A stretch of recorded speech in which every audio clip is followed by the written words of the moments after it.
Денешното добро утро за во 8 часот и 29 минути оди за доктор Ирина Сотирова Бухова, која што е директор на Државниот санитарен и здравствен инспекторат. Госпоđo Бухова, добро утро. Ме слушате ли, бидејќи ние ве гледаме, јас мислам дека... Сега ве слушам. Одлично, баш ми е драго. Јас само го направив воведот и ви пожелив добро утро. Се надевам дека не ве изнесовме од состанок редовен на Комисијата за справување со пандемијата. Имате и денеска состанок или веќе се проречија состаноците? Комисијата е во континуитет, во контакт. Контактираме и преку Zoom, и преку Viber и се состануваме во оној момент кога има потреба за тоа. Госпожо Сотирова Бухова, јас би сакал да ве прашам, бидејќи во последниве 10 дена се гледа таа тенденција на опаѓање на лошите статистики и растење на релативно подобрите статистики во врска со пандемијата.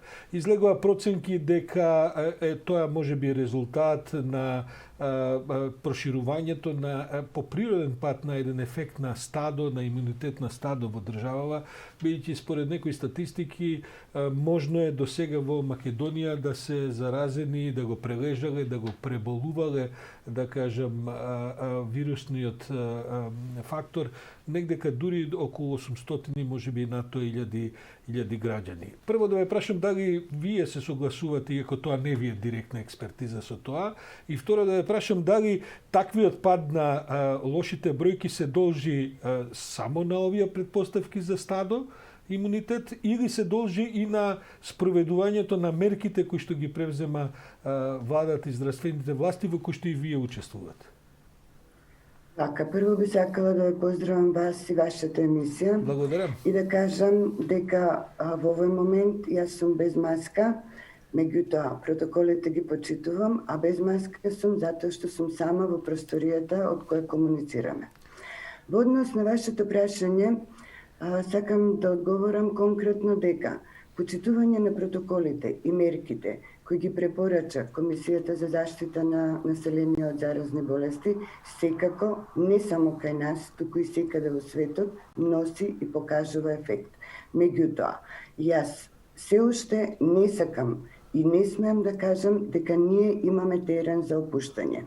Никој од нас не сме да се опушти, затоа што не знаеме што понатаму може да не очекува. Госпоđo Сотирова Бухова, да ве прашам, еве, поминува речиси година дена од пандемијата. Кој е вашето согледување како со неа се справи македонскиот здравствен систем? Вие сте сепак на изворот на, како да кажем, секојдневието на нашето здравство. Значи, не ве прашувам во политички контексти и така натаму. Туку ве прашувам од она во што вие имате секојдневен увид. Ве разбирам. ДСЗИ е орган кој го контролира спроведувањето на законите кои се во наша надлежност. Ние контролираме спроведување над околу 23 закони. Сите знаеме во каква состојба не затекна, односно пандемијата го затекна здравството.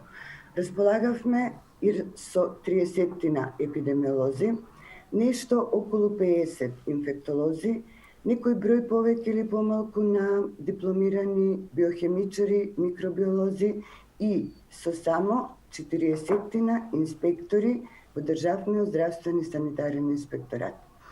Воколку го земеме сето ова во предвид, знаејќи дека овие специализации биле маргинализирани во минатиот период, односно од некоја причина не биле атрактивни и не било испраќено кадар кој ќе ги специализира овие гранки, здравствениот систем во многу брзо време се реорганизираше во борбата со овој непознат вирус за сите, не само за нас.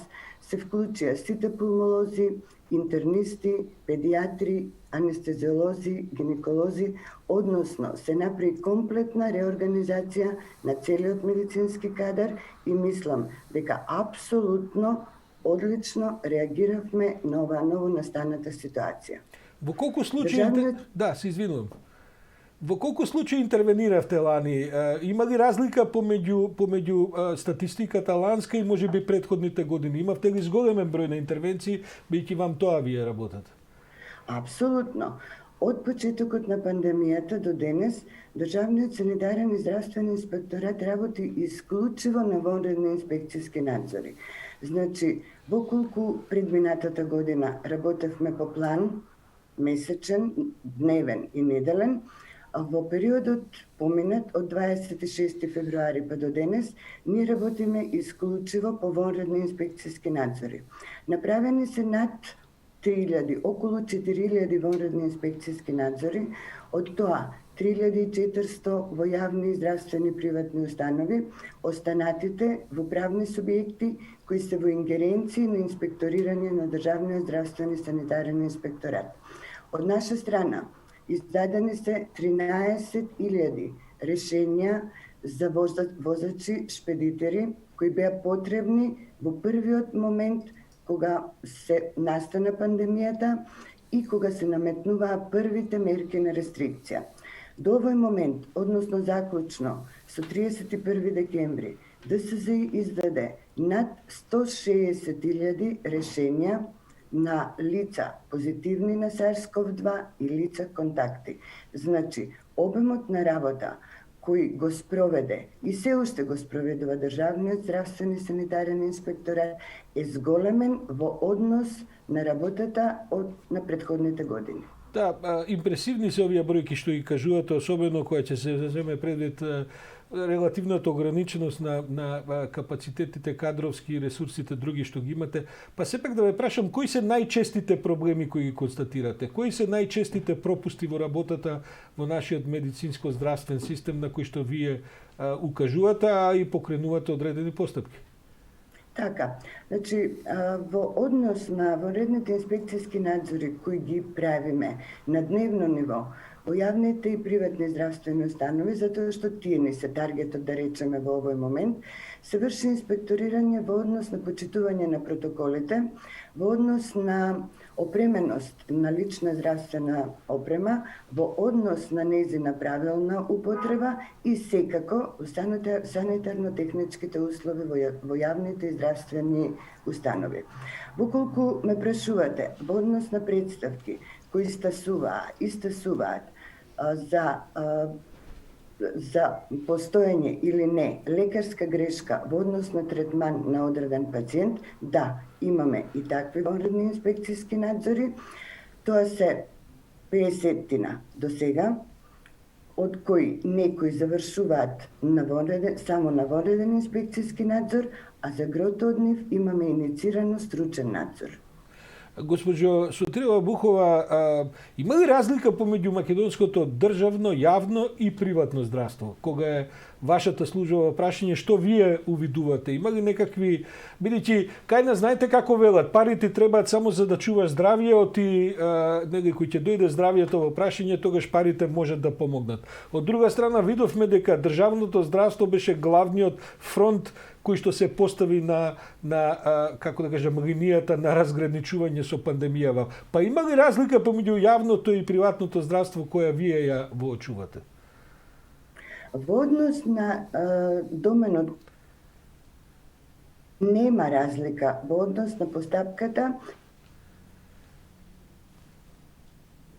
Малку ни се прекинува линијата, Во однос на елементите кои ги инспекторира Државниот санитарен и здравствен инспекторат. Слушате? Да, сега малку се прекинува, но продолжете, ве слушаме, да. Ме слушате ли вие мене?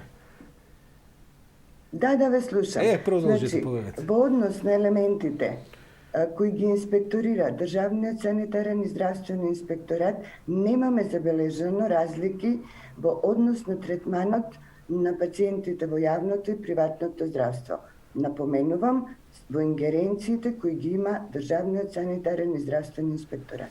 Добро, за крај да ве прашам баш од аспект на тие ингеренции, како се подготвувате за оваа компликувана и обемна операција на вакцинација која, иако може би малку доцни во Македонија, сепак ќе се случува наскоро. Што е улогата на вашиот инспекторат во таква една голема операција на здравствениот систем? Законски е задолжен државниот санитарен и здравствен инспекторат да биде вклучен во инспекторирање на секоја имунизација, не само на соодветната. Нашата улога во однос на овој процес е пратење на системот на транспорт на вакцината, почитувајќи го ладниот ланец, контрола на евиденција на вакцинираните лица и контрола на спроведување на планот кој го изработи Министерството за здравство. Подготвени сме за таа операција? Што е вашата проценка? Ќе не биде ли во тој зафат? Да, секако, Државниот санитарен и здравствен инспекторат е апсолутно подготвен да излезе во пресред и да си ги заврши своите законски должности. Доктор Ирина Сотирова Бухова, ви благодарам за ова утринско јавување. Ако ништо друго, расчистивме и малку се осврнавме со едно сумирање на минатата година и расчистивме некои детали од овие работи кои што се во тек и кои што следат во нашиот здравствен систем. Ви благодарам уште еднаш што ни бевте гостин во утрински брифинг. Ви благодарам на поканата.